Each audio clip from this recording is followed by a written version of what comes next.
Hi, friends, and welcome back to my podcast. My name is Teresa. I'm a student and one-time author of the poetry book Papiermond. You can find a link in the description of today's podcast episode. And since the beginning of 2025, I'm also a podcaster, more specifically the host of this podcast, Growing with the Sun. And over here, it's all about evolving. It's about personal development, about self-growth, but the act of self love that basically accompanies every domain in our lives. And today is not only the last day of 2025, but also a day of serious reflection, a day of conscious shift, because the change of years and leaving an old year behind you and opening up for a new one is actually such a emotional high and highly valuable experience and moment in our lives, because it's basically a time where so many new possibilities open up, where you become more conscious of yourself and more reflected because you take yourself the time. At least that's what I would suggest everyone to do, is to just look back and ask yourself, what have I learned? How have I grown? And how have I failed? How have I fallen? How have I struggled to get up again? And all of these questions help you not just to get to know yourself, not just to get to know yourself better, but also to improve who you are right now. It's an act of self-love to say, I look at myself in the mirror and encounter myself with honesty and with the willingness to grow into the version I always imagined for myself. This is an act of self-love. Today's episode is basically a list of 5 lessons, pivotal lessons that I have learned with the concept of self-love accompanying these learnings and these experiences, because I feel like in the end, it's you against you, it's you with the world, it's you in context with other people, and so much is possible and so much beauty is possible by first loving yourself. Beautiful and healthy relationships, fulfilling and constructive for your self-growth, constructive possibilities are possible through yourself, loving yourself first. Because in the end, your self-love will strengthen your health because you will take yourself time for yourself. It will show you what true love is, how true love feels for you, and what is important to yourself, and what is important to your future path. Because you tell yourself, I'm here for myself, I'm here for my growth, and I'm ready to grow. I'm ready to step into the energy that is waiting for me, the energy that will shift so many things for me. Lesson number 1, stand up for yourself. Whenever you are in a relationship that you don't feel 100% good in, 100% fulfilled, 100% seen and understood, I encourage you to go. And this is especially important when you've tried it all, when you have met the person, when you've communicated your feelings openly, when you have, basically done the step of showing up for your inner self with your inner state. And when you then have experienced a kind of lack of resonance, a kind of lack of understanding and willingness to grow with you in the given moment, you should critically and honestly think about what is the most important right now. Is it staying in this relationship and never truly feeling embraced and welcomed and loved? Or is it ending it? Reminding yourself that love is so much more for you, that life has so much more to offer to you. And I bet that in all the moments that you will feel that way, it is always the second answer. It is always the inner knowledge that somewhere in you know that this life has so much more to offer. And so don't be afraid to step out of a field, an energetic field that is characterized by lack, that is characterized by old energy that doesn't really want to be confronted with, and open up for something that is so much more beautiful. Because I tell you, the second that you do this, I've experienced this with one relationship in my life where I truly didn't feel as if I belonged there and as if I would be myself. I kind of also lost myself in the process of getting into a relationship with this one person. And the second I really allowed myself to step out of this field was the second that so many things happened. It's the second that I published my book. It's the second that I got to know so many new people, or like consolidated the bond with people that I haven't spoken to in so long. So I tell you, there's beauty beyond all of the struggle. There's beauty beyond all of these doubts that you have in your mind that are not necessary. Lesson number 2 kind of goes hand in hand with the first one. It's that you have the power to shift your life.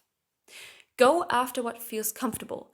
Go after what you want to do, what you genuinely want to do, what you're interested in. Follow your intuition.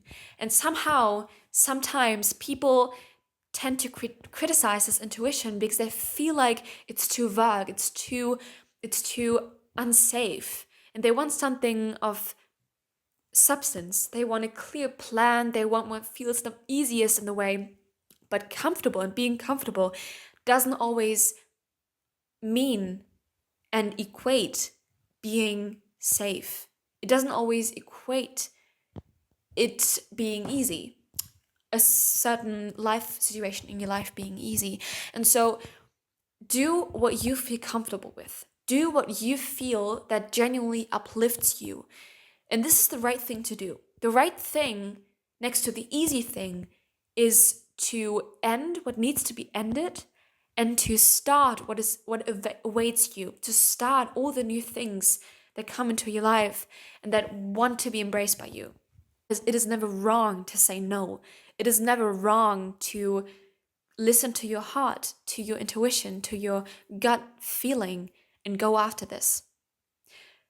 Because the next step, next to feeling comfortable within a relationship, within a certain instance in your life, is to leave your comfort zone, is to listen to what feels uncomfortable, and then to leave this specific field of your life, the specific relationship with this person. So it's a balance between what you feel comfortable with and uncomfortable. And when you are in these uncomfortable situations, you will never not have them in your life, because these are the steps, these are the knitting points where you will start to shift, or your life will start to transform. Because when you are at this verge of life, at this point where you basically feel uncomfortable and not aligned with yourself and the version you want to be, this is the moment where you can change things. And through you changing things, you commit to yourself, which is again an act of self-love and one of the most important steps towards the life that you truly imagine for yourself. Lesson number 3, release the need to fit in anywhere. Release this feeling of pressure to do what other people are doing, to go the path that other people are going, because you feel like it leaves you with success. And social media is again another topic, and how it influences us and how it basically manipulates us in a very like psychological way. I will definitely also do a podcast episode on this one, but right now it's important to also have this broad perspective that everyone will at some point in their life go with the mainstream. At some point, you will just feel more comfortable because your friends are doing what other people are doing. And so you want to do the same thing as your friends. But I also experienced that there will be a moment when you will start to lose what is truly yours. There's a moment when you will realize, what is actually mine? Who actually am I? And when these questions arise, when you start to feel there's no real substance behind what I'm doing.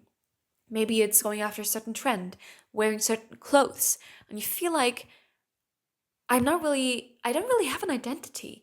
And when this thought crosses your mind, I I beg you to listen to this, because it is basically yourself telling yourself that you are alienating yourself from your core. And I feel like the end of the year is also like a beautiful possibility to reflect, to grab a journal, to write down, who am I? What life do I want to live? And basically, what is important to me? What are my priorities? What are my non negotiables? What are my boundaries? And when you basically stipulate all of these different things for yourself, you basically start to become more clear, to become clear about where you want to go, what people you want to welcome into your life, what relationships you would like to end because maybe they're toxic, maybe they're leading you away from yourself. And once you've basically gotten this overview and this vision, you can act a lot faster. You can act a lot more connected with yourself, like in a manner that is a lot more self-conscious and prompted by self-love. The fourth lesson is all about self-education. And we all know education is power. Education is an incredible privilege. And I have especially experienced this in moments where I had nothing to study for anymore, where I would have just like laid in my bed and done nothing. But in these moments, I just grabbed a book. I watched a TED Talk on YouTube, and I realized this fulfilled me more than, I don't know, consuming content that maybe calms me, that doesn't really contribute to my self growth. For example, go on YouTube. There are literally so many online free resources, and just like look up your current life situation. Maybe you're feeling lost, and maybe you don't really have a sense for yourself anymore. Then just look at, how can I solve this? How can I basically elevate again? How can I transcend this situation of feeling as if I'm in lack of something? And just do this for yourself. Always remind yourself, I am doing this for me and for myself only. Step into action and basically take this dynamic intuition that you feel maybe in the night. And this feeling can arise from rage. It can basically emerge from the feeling of not being accepted, of the feeling of not really having a purpose in life. And when you have this motivation to learn, to grow, never to stay in one situation, in one static situation, but rather to elevate and to prove to yourself that you have so much more potential. This is self-love. This is the energy I personally want to claim for 2026. It is always educating myself, never stop doing so, continuing with this inner knowledge that I have so much more to learn, that there's so much more for me to know, and that this act of then also learning it and opening up for this new knowledge is self-love. And lesson number 5 is the most important to me recently. It's finding balance, reconnecting to my body, to my spirit, to my mind, and realizing that I am the active catalyst for all the beauty in my life, that I am the co-creator of my fate, in essence, that I've noticed during times that are very stressful, that are very like school orientated and things like these, where I often don't find moments where I can genuinely relax and let go. And so what is very important, and something, this is like a habit that I encourage you to cultivate even more in the next year, because I feel like it affects a lot of us, is do some yoga, do some movement, meditate, practice deep breathing, because all of these things will calm you in a way that will also guide you back towards yourself. The moment you sit down and just decide not to go with this stream of rapid learning, of like exam cramming, sit down for 2 minutes. It can literally be 2 minutes only. Sit down and ask yourself, whoa, what is going on right now?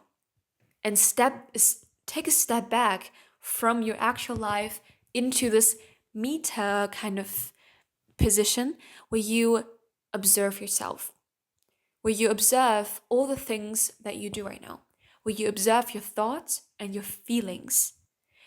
Feeling your body and being in connection with your body is the most beautiful experience you can ever have in your life, because you're feeling what makes you feel. You're feeling what makes you work. And it's basically this you can imagine your body, your mind, your soul, and whatever you might want to call it, as a system, as a machine, but like as a machine in the sense that everything is working together, but that all the parts and all the aspects of this machine have to be acknowledged equally, have to be cared for and nurtured, because we're human beings. We can do incredible stuff, but at the same time, we need to rest and we need to remind ourselves for what we are here, not just to like work and to fulfill some others' needs, but also to be here for ourselves, to grow, to evolve, and to experience the beauty of life. We can only do so, we can only choose this path by resting frequently, by always sitting down and reminding ourselves that we are here for ourselves and for our body and for our growth. And this is the biggest act of self-love you can basically do, is to always guide yourself back to what is essential for yourself. Never forget, you can give yourself so much. You can give yourself so much self-love. And the self-love will change so many things in your life. Thank you so much for listening to today's episode.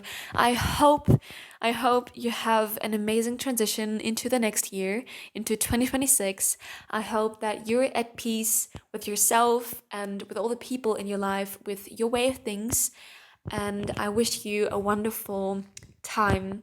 And I promise I will be a little more consistent with uploading new podcast episodes now, because life got in the way. And I needed to practice some self-love and distance from the rush of doing anything and trying to show up to every circumstance. And so, yeah, another reminder: take care of yourself, take your time off, and always guide yourself back to yourself, because this is, in the end, the only thing that we're left to do.